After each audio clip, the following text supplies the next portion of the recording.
माझ्या कुटुंबाने किती त्रास भोगलेला आहे ना, मी किती त्रास भोगलेला आहे, आणि तो कोणाचं चोळून खातो हे आम्हाला चांगलं माहिती.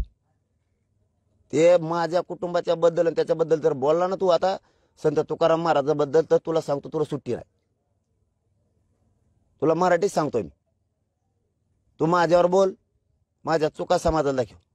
तू त्या महाराज शब्दाला डाग लावू नको. तू महाराज बी नाहीये, बया धरणारा तू आई मानू शकत नाही.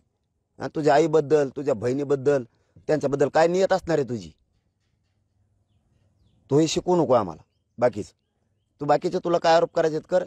तुकाराम महाराजांबद्दल आणि कुटुंबाबद्दल जर माझ्या कधी बोलला नाही इथून पुढे तू, तर तुला सांगतो तुला सोपं जाणार नाही. मग तू माहिती आहे, मला सगळ्या माहिती मिळायला लागल्या. तो आता कुठे ते बंधू आले का नाही तिथं, एक बेंगलोरची माता माऊली सुद्धा येणार आहे. तिने ते काय केलंय म्हणून तिला तर 40 लाख रुपये घेतले, तर असंही कळालंय. ऐकू माहिती मला ती 40 लाख रुपये सुद्धा घेतले तिने हे बोलायसाठी. म्हणून एवढ्या गाड्या घेऊन मुंबईत जातो. अहो एका दिवसात याला एवढ्याला चॅनल उपलब्ध होते कसे? मग 19 वर्ष गेले तरी हे चॅनल मला उपलब्ध नाही झाले. 19 वर्ष संघर्ष करतोय मी, तुला एका दिवसात घंटा घंटा.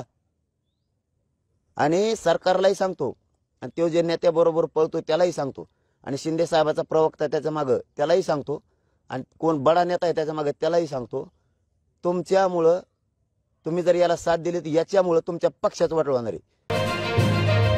अशाच नवनवीन बातम्यांसाठी टॉक इंडिया न्यूज चॅनलला लाईक, शेअर आणि सबस्क्राईब करा.